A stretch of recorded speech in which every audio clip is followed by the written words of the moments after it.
Olá, muito boa noite a todos. Começando então mais uma live, esperando aí vocês aparecerem, darem um oizinho para mim. Como é que estão? Esse domingo chuvoso aqui no Rio Grande do Sul, frio, né? Pelo menos eu hoje estou com um pouquinho de frio. Como é que vocês estão, hein? Tá chovendo onde vocês estão? Tem até um meme, tá chovendo? Aí, aqui tá chovendo. Ou se tá. Tudo bem, pessoal? Bom recebê-los aí, sejam todos muito bem-vindos. Boa noite, Nilce, que bom te ver já aí no ar. Hoje é ao vivo, hein? Tô gostando. O resto também já entrou. Então, pessoal, tô vendo que tem mais alguns aí que não deram um oi, mas que estão aí, né? Esse, esse programa que a gente usa para fazer a transmissão e conseguir colocar alguns comentários no ar, não dá todas as visões que a gente tem fazendo direto no Facebook, mas tem suas vantagens, né? Então, né, a proposta para a gente conversar hoje foi sobre abuso, né? E aí, estava pensando o que ia falar, né? Como é que a gente ia chamar essa conversa? E aí a gente pensou em tons de abuso, porque a gente não vai falar do abuso padrão, né? Existem muitas formas de abuso, formas silenciosas, formas sutis de abuso, né? Que às vezes a gente não identifica com muita facilidade, né? Como é que vocês se sentem em relação a esse assunto? Mexe? Não mexe? Como é que tá? Bom, eu apelei para o dicionário, né? Para a gente ver rapidinho um conceito, né? E aí eu fui no Michaelis, e aí o abuso está classificado como uso ilegítimo ou incorreto de alguma coisa. Excesso. Uso excessivo e prejudicial de atribuições e ou poderes. Falta de moderação, excesso. Violação dos bons usos e costumes. Atentado ao pudor, desonra. Fastio a comida e bebida, né? Abuso relacionado a isso. Coisa ou situação que aborrece ou desgosta, aborrecimento. E aí a gente percebe que dentro desses contextos aí, né, é muito genérico, né? Abuso pode ser considerado entre várias formas, mas a gente vai falar um pouquinho do abuso nos relacionamentos, né? E em vários tipos de relacionamento, né? E também das duas figuras fundamentais dentro disso, que é um abusador, né? E um abusado. Quem são essas pessoas, né? Tô quase que nem o programa lá que tinha, né? Quem são essas pessoas? O que fazem? Como elas vivem, né? Como vivem internamente o abusador e o abusado. Então, a gente ultimamente está muito em voga falar de abuso, principalmente em relacionamentos abusivos. A gente fala muito dos homens abusivos, né? E a gente esquece que o abuso é uma condição do ser humano. Mulheres também podem ser muito abusivas, né? Qualquer um pode ser abusivo. E quando é que a gente identifica isso?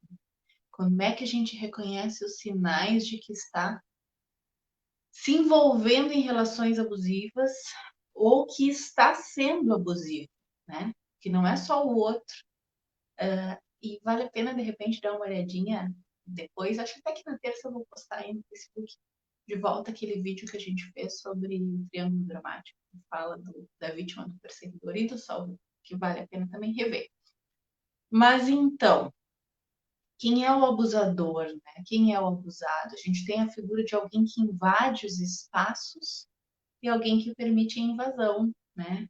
Uma pessoa que desrespeita a outra, uma pessoa que agride a outra e outro que tolera o que aceita o desrespeito, a agressão, né?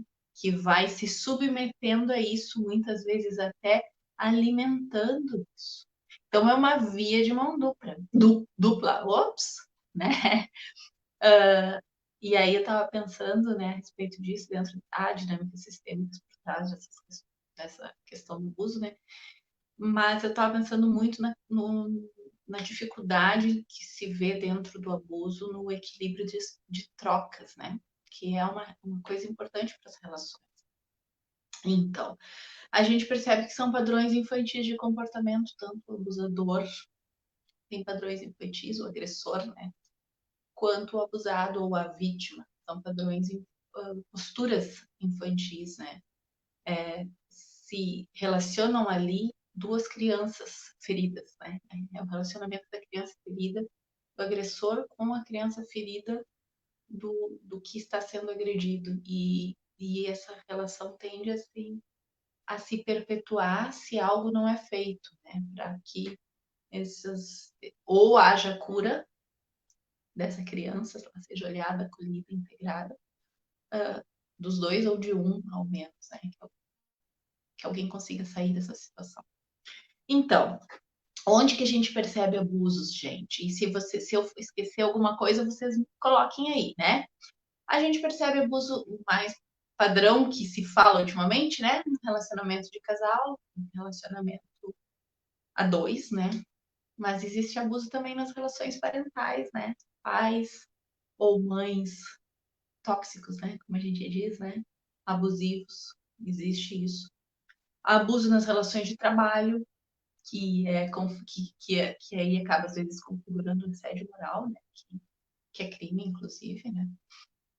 Abuso nas relações de amizade, né? A gente vê isso também. Abuso nas relações escolares, e aí é tanto entre os iguais, às vezes, né? Colegas entre colegas, que daí acaba descambando no famoso, conhecidíssimo bullying, ou também nas relações escolares entre superiores, né? E olha, querido Vitor, ó. Vitor estava de aniversário ontem, meu querido. Parabéns! É uma verdade pertinente. É pertinente, Vitor. Vamos ajudar aí que tu tem bastante conhecimento a respeito. Então, a gente percebe dentro das relações escolares tanto o bullying, que é entre iguais, e entre os desiguais, professor-aluno, diretor-aluno, diretor-professor, que daí é outra questão de trabalho daí, né? Abuso dentro das próprias organizações religiosas, principalmente quando há trabalho voluntário, né? Ou quando há líderes religiosos, não necessariamente quando há trabalho voluntário, mas quando há líderes que se julgam no direito de apontar, criticar e condenar as suas ovelhas, vamos dizer assim, né? Determinar padrões de comportamento de uma maneira que afeta a dignidade pessoal daquele ser humano que está ali, né? E a gente esquece que Jesus foi o fantástico nisso, né? O não julgar, né? O fazer ao outro apenas aquilo que nós gostaríamos que o outro nos fizesse, que esse seria o padrão para se conseguir sair da questão do abuso, né? Então, o que configura abuso além da agressão física, da parte física mesmo, né? Que daí hoje a gente vai deixar um pouco de lado essa parte, porque essa parte é muito óbvia, né? A parte do físico é óbvio. Mas existem outras situações de abuso que envolvem o quê, gente? Xingamento, né? Humilhação, diminuir o outro de alguma maneira, qualquer que seja, né? Qualquer tipo de agressividade é abuso, sabe? Quando a gente exagera no tom e perde o rumo, né? Olha o Regis aqui, meu Becker. Ó, onde há relação entre pessoas, existe a possibilidade de abuso. Exatamente. Sempre em que as pessoas se relacionam, é possível que haja abuso. E é possível que a gente identifique, e é preciso que a gente identifique quando nós estamos, em qual dos polos nós estamos. Porque a gente gosta muito de se sentir abusado, né? Gosta muito porque é mais confortável. Eu sou a vítima da situação. Mas nem sempre é assim, né? Muitas vezes nós somos os abusadores da situação, nós somos os agressores, os perpetradores, né?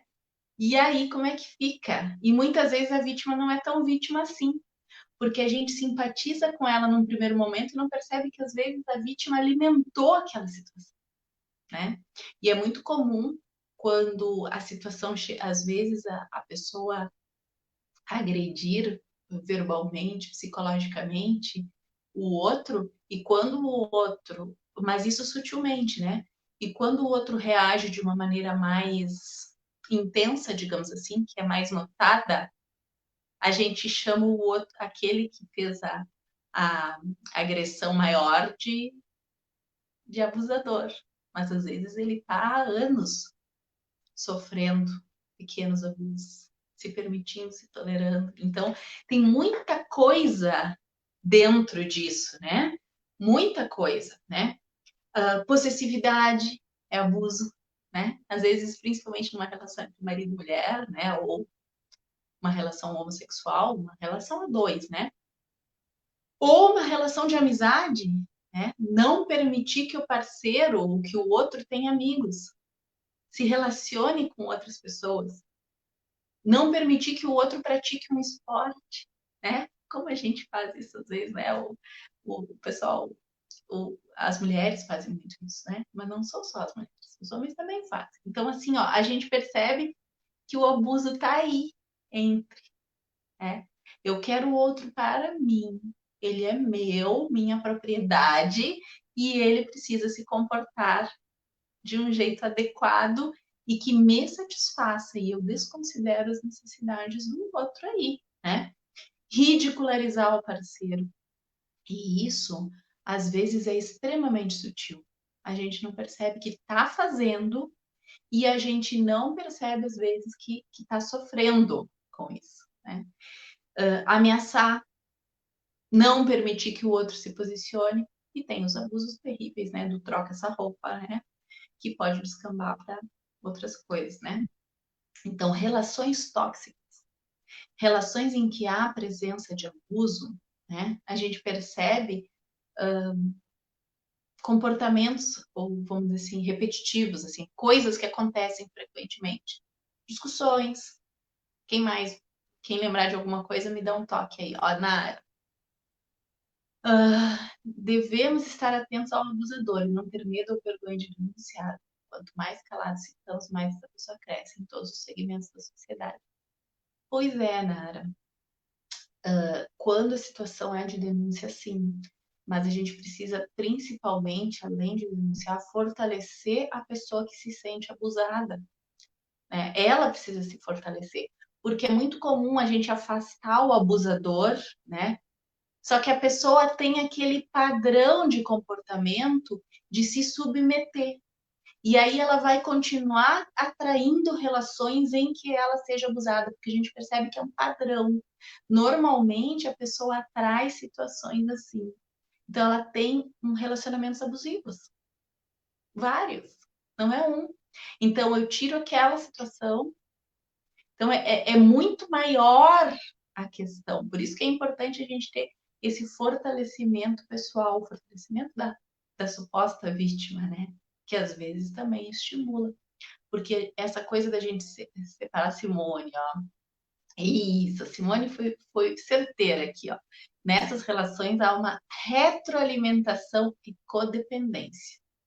Por isso é uma dinâmica complexa que se nos percebemos nela, devemos procurar ajuda profissional. Exatamente, Simone. É importante a gente procurar ajuda profissional em qualquer dos polos, tanto o agressor quanto o agredido. Ambos precisam de ajuda. O agressor precisa lidar com as consequências também, né? Com o afastamento, com todas as consequências disso. Ele não pode ser poupado dessas consequências, mas ele também precisa de ajuda, porque ali também há uma criança ferida. A dinâmica por trás de uma pessoa que depende tanto do outro que quer exclusividade é alguém que diz internamente: eu não vivo sem você. Então, no fundo, é um dependente, num nível absurdo. Você é tudo para mim.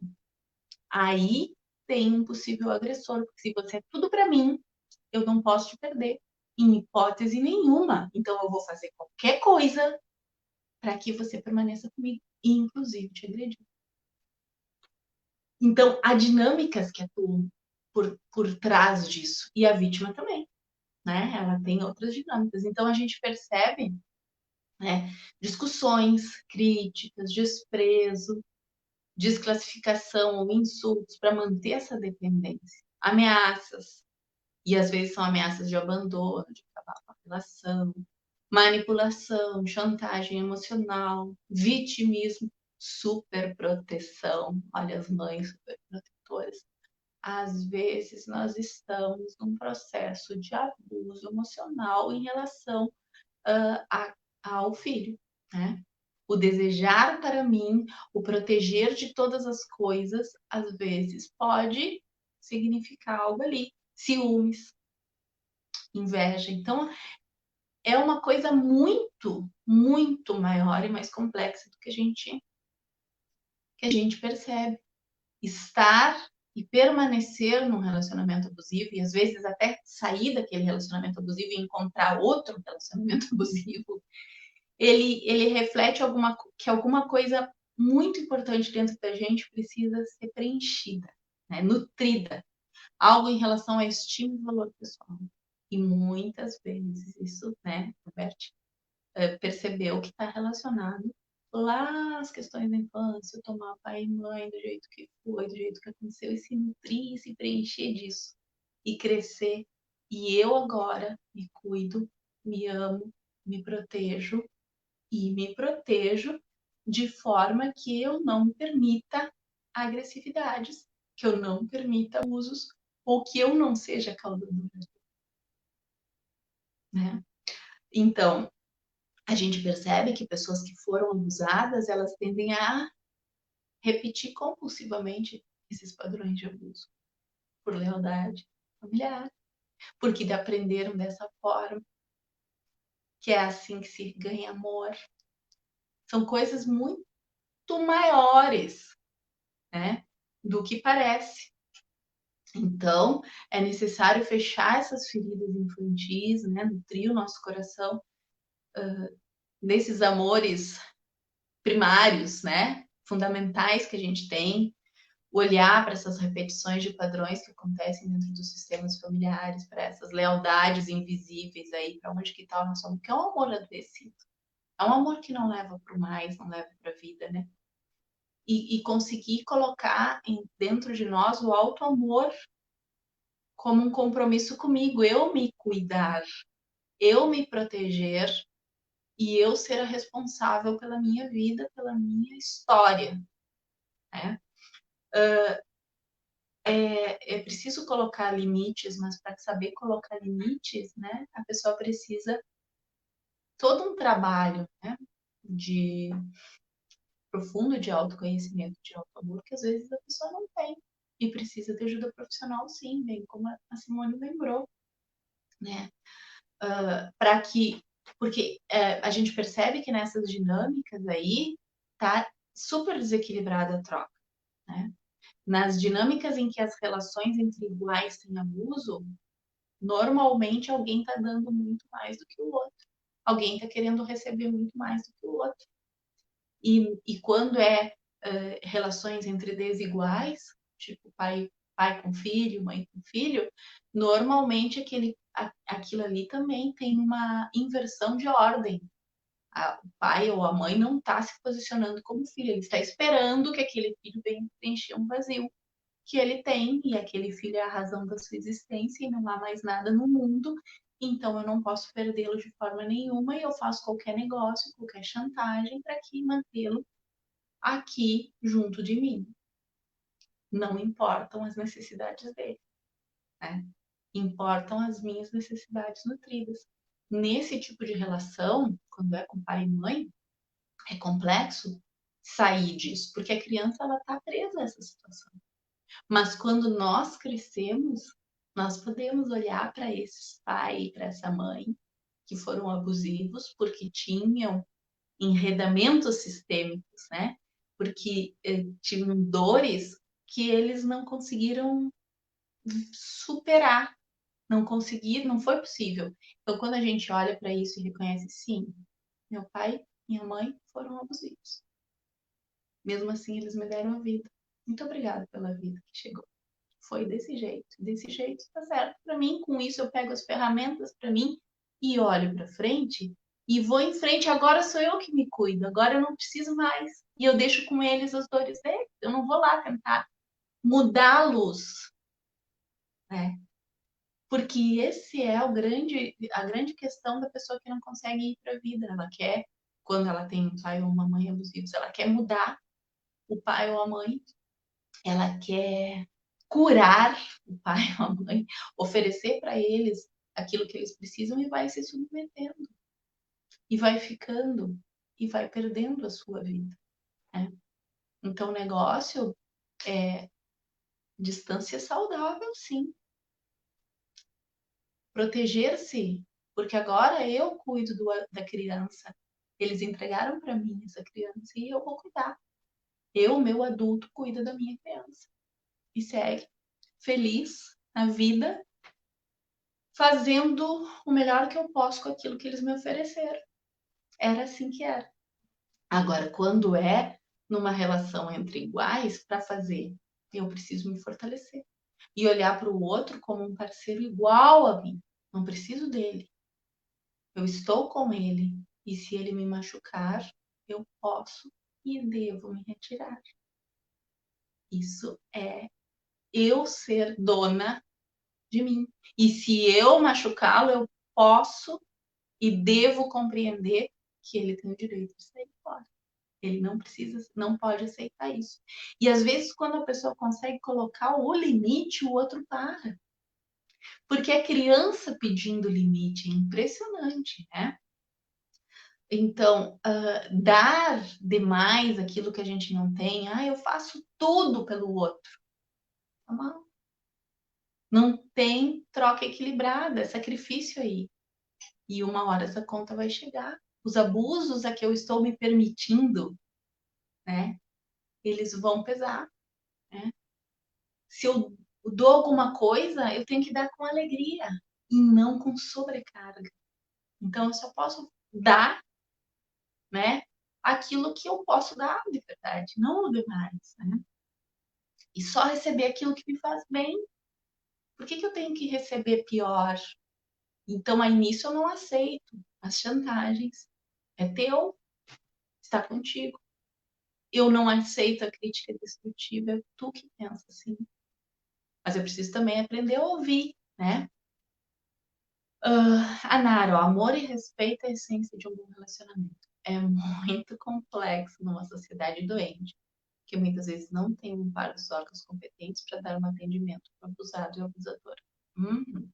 Cabe a nós fazermos a nossa parte, né? Porque quando a gente faz o que é possível dentro de nós, e hoje em dia a gente já tem tantos meios de saber coisas, né?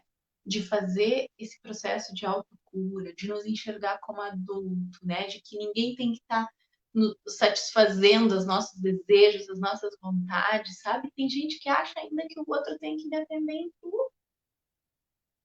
Eu vi um texto, eu até comentei com o Regis, esqueci de pesquisar aqui, mas um texto atribuído para a Frida Kahlo, que a maioria das mulheres achou o máximo. Eu achei terrível. Por quê? Porque ela dizia, se eu tiver que pedir tal coisa, se eu tiver que dizer tal coisa, eu não quero mais. Gente, numa relação entre adultos, a gente senta e conversa. Porque o outro não tem que ouvir e a imaginar todas as minhas necessidades e atendê-las. É demais para ele. Se alguém chegasse para mim e me dissesse assim, eu quero que tu adivinhe todas as minhas necessidades e atenda tudo que eu preciso. Eu não. Tu vai te trabalhar, vai te atender, né? Porque é demais para mim, eu tenho que me atender as minhas necessidades, né? E estar bem pra gente ter uma relação saudável. Não espere isso de mim, né? É demais. Aí eu tenho que ser gentil comigo e não admitir abuso, né? Tem uma música muito interessante do Skank, né? Que é muito, muito interessante, que a gente canta ela e nem percebe. Deixa eu ver se eu. Acho que não. Deixa eu ver se eu me lembro. Ele fala: quando eu estiver triste, simplesmente me abrace. Quando eu estiver louco, subitamente se afaste. E quando eu estiver fogo, suavemente se encaixe. Opa, como assim? Eu tenho que me adaptar exatamente a tudo que tu quiser, na hora que tu quiser, e eu. Olha só. A gente acha lindo cantar isso, né? Ouvir isso. Mas, de certa forma, a pessoa tá pedindo para outra, né? Ou seja, o homem, ou seja, a mulher, que ele se adapte às suas maluquices, né? Aos seus dias bons, aos seus dias ruins, e que ele não faz nada. Ah, tá, se eu tiver assim, tu faz tal coisa. Se eu tiver assado, tu faz aquela outra coisa. Não é assim. Isso é abuso, né? Tem outras duas músicas muito conhecidas, antigas, né? Uma que é do... E essa foca na vítima e coloca toda a responsabilidade no outro, mas eu gostava muito dessa música. Até botei aqui, mas não vou botar pra tocar, não. Roberto Carlos, né? Fera Ferida, quem é que conhece? Acabei com tudo, escapei com vida. Tive as roupas e os sonhos rasgados na minha saída. Só teve a coragem de sair. Tava difícil, eu acabei e saí. Mas saí ferido, óbvio, né? Sufocando o meu gemido. E aí ele diz: fui o alvo perfeito, muitas vezes no peito atingido. Animal arisco, domesticado esquece disso. Me deixei enganar e até me levar por você. Eu me deixei enganar, né? Eu me deixei me levar por você. Mas agora eu assumo e saio fora, porque eu não quero isso para mim.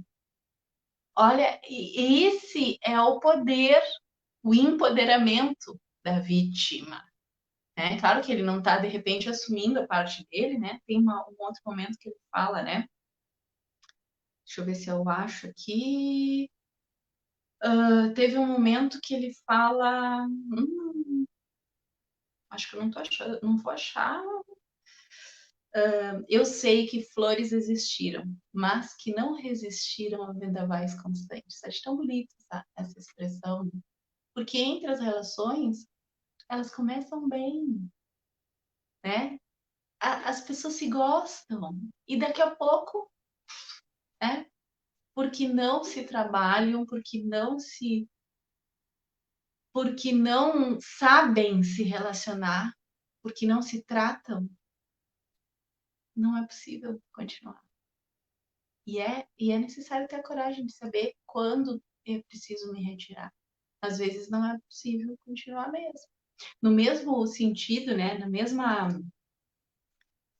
mesma linha tem aquela do Raul Seixas do Medo da Chuva, né? E às vezes a gente está numa relação exatamente assim. É pena que você pense que eu sou seu escravo, dizendo que eu sou seu marido e não posso partir. Como as pedras imóveis na praia, eu fico ao seu lado, sem saber dos amores que a vida me trouxe e eu não pude viver, né? Então, às vezes a gente está submetendo o outro e outras vezes a gente está se submetendo ao outro nas várias relações. Relações de trabalho também. E aí tem um complicador, né, nas relações de trabalho, que é a questão da gente depender daquilo para viver, mas é preciso ter a coragem de saber colocar limites naquilo, né? Colocar limites e se perceber que a gente também. A gente também sente medo, e às vezes é o medo que faz com que a gente vá agrida, né? A gente também tem violência dentro de nós. A gente também tem exigências. A gente também tem críticas.